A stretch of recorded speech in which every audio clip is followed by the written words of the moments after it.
Bab 25. 1 minggu berlalu. Sudah 1 minggu Naraya pergi, kini Zalea dan Nathan tengah mengemasi barang-barang mereka untuk pindah ke mansion Edgar. Awalnya, Zalea menolak permintaan Edgar untuk pindah, tetapi setelah dijelaskan mengapa Edgar memintanya pindah alhasil Zalea pun mengikuti ucapan Edgar, bukannya tanpa alasan Edgar meminta Zalea pergi. Ada musuh yang mengincar semua aset yang dimiliki oleh Edgar, dari mulai perusahaan sampai mansion pun jadi sasarannya. Tak hanya sampai di situ, mereka juga mengancam keselamatan anggota keluarga Edgar, maka dari itu ia harus memastikan istri dan juga yang lainnya dalam keadaan aman. "Udah beres?" tanya Edgar masuk ke dalam kamar Zalea. "Udah Om," jawab Zalea. "Ya sudah, kamu tunggu di luar. Aku akan membawa semua barangmu, ajak sekalian Nathan," ucap Edgar. "Iya," sahut Zalea. Sejak kepergian ibunya seminggu yang lalu, Zalea seringkali berbicara irit dan menjadi pendiam, begitupun dengan Nathan yang lebih memilih mengurung dirinya di kamar dibandingkan bermain dengan teman sebayanya. Zalea keluar dari dalam kamarnya, ia berjalan menuju kamar Nathan yang ternyata adik lelakinya sudah siap untuk berangkat. "Dek," panggil Zalea. "Iya Kak," sahut Nathan. "Gak apa-apa kan, kalau kita tinggal di rumah Dedi Rio?" tanya Zalea. "Gak apa-apa Kak, dimanapun Nathan tinggal selama itu bareng kakak, Nathan gak masalah," ucap Nathan. "Baiklah, sebelum pergi kita ke kamar ibu dulu ya," ucap Zalea. "Iya Kak," ucap Nathan menganggukkan kepalanya. Zalea membawa tas Nathan yang berisikan pakaian, sedangkan Nathan membawa buku lengkap dengan ransel yang sudah menempel di punggungnya. Keduanya berjalan menuju kamar Naraya, kamar yang menjadi saksi perjuangan sang ibu melawan penyakitnya. Zalea masuk terlebih dahulu ke dalam kamar Naraya. Air mata keduanya mulai mengembun, tetapi sebisa mungkin mereka menahannya. Selama 1 minggu pula mereka tak pernah memasuki kamar Naraya, karena hati keduanya pasti akan merasakan sesak dan teriris. "Gak kerasa ya Dek, ternyata ibu udah seminggu ninggalin kita," ucap Zalea.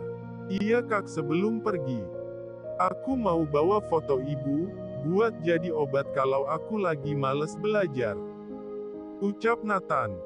"Ambillah Dek," ucap Zalea tersenyum. Nathan berjalan menuju laci di samping tempat tidur. Dia membuka laci tersebut berniat mengambil sebuah foto, tetapi netranya justru menangkap sebuah amplop putih yang dibawa figura. "Kak, ada amplop," ucap Nathan. "Amplop?" tanya Zalea mengernyitkan dahinya. Zalea mendekat ke arah Nathan, dia mengambil amplop yang diberitahukan oleh Nathan, sedangkan Nathan sendiri mengambil foto ibunya lalu memasukkannya ke dalam ransel. "Lea, Nathan, kalian di mana?" teriak Edgar. Zalea dan Nathan mendengar suara Edgar yang memanggil namanya. Mereka langsung merapikan tasnya dan memasukkan amplopnya ke dalam tas, kemudian berjalan keluar dari kamar Naraya. "Kalian dari kamar ibu? Pantesan aku nyariin gak ada," tanya Edgar. "Maaf Mas, kita tadi lihat kamar ibu soalnya udah lama juga gak kesana," ucap Zalea. "Ya sudah, sekarang kita ke mansion. Soalnya hari ini kan weekend, yang lain udah pada kumpul di sana, katanya mau makan-makan," ucap Edgar. "Oke, ayo kita pergi," ajak Zalea. Edgar menganggukkan kepalanya sebagai jawaban. Dia menggandeng tangan Nathan dan juga Zalea keluar rumah. Ketiganya masuk ke dalam mobil secara bersamaan. Setelah dipastikan semuanya siap, Edgar pun melajukan mobilnya meninggalkan rumah Naraya, yang sudah dititipkan pada orang kepercayaan Edgar. Di mansion Giovanni. Keluarga Wiguna dan keluarga Giomani sudah berkumpul di taman yang luas, lebih tepatnya di belakang rumah. Sebagian orang sibuk menata makanannya di atas tikar yang besar. Albert mengajak kedua anak kembarnya untuk bermain bola bersama Rasya. Adele sibuk membakar ikan untuk santapan makan siang, sambil menunggu Zalea dan Nathan datang, sedangkan Cindy sibuk memakan buah-buahan, karena dilarang membantu pekerjaan di saat perutnya kini sudah semakin membesar. "Kok si Lea lama banget ya?" gumam Adele. "Mungkin mereka kejebak macet, tahu sendiri kan kalau weekend tuh jalanan agak padat," sahut Indah berjalan ke arah Adele. "Iya juga ya," ucap Adele. Tak lama kemudian mobil Edgar sudah sampai di halaman mansion. Dia memberikan kunci mobilnya pada bodyguard yang berada di depan. Kepala pelayan datang menghampiri Edgar bersama pelayan lainnya. Mereka membawa semua barang bawaan Zalea dan juga Nathan ke dalam kamarnya masing-masing. "Kita langsung ke belakang saja," ucap Edgar. Nathan dan Zalea hanya menganggukkan kepalanya sebagai jawaban. Zalea dan Nathan menatap takjub melihat mansion Edgar yang begitu mewah dan megah. Keduanya berjalan mengikuti langkah Edgar yang membawanya menemui anggota keluarga yang lain. Dari kejauhan Adele melihat kedatangan 3 orang yang ditunggu-tunggu. Ia melambaikan tangannya pada Zalea untuk ikut bergabung dengan yang lainnya. Berhubung semua orang sudah kumpul, Indah mengajak yang lainnya untuk menikmati hidangan yang sudah disajikan. "Ayo guys, kita makan dulu," seru Adele. Semua orang tampak menikmati makan siangnya yang hanya beralaskan tikar, rumput yang hijau serta ada beberapa pohon yang berdiri, membuat suasana lebih sejuk. Beberapa menit berlalu, semua orang menyelesaikan makan siangnya. Zalea hendak membereskan piring kotor yang sudah dipakai, namun Indah langsung mencegahnya, kemudian memanggil maid untuk membereskannya. Segarnya," ucap Cindy senang.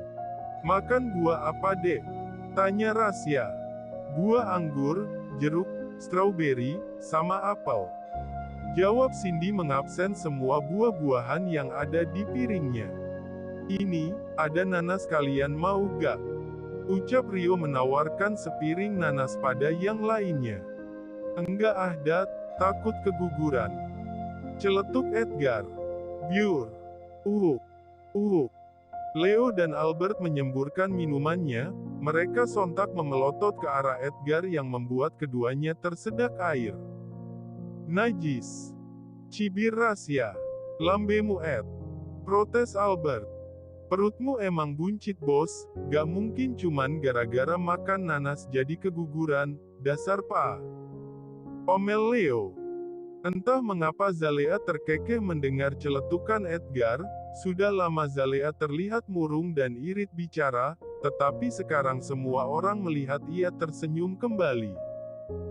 "Berani banget ngatain pa sama bos sendiri, perlu dipotong berapa persen gajimu lele?" protes Edgar. Enggak, sorry bos, gak ada maksud," ucap Leo panik.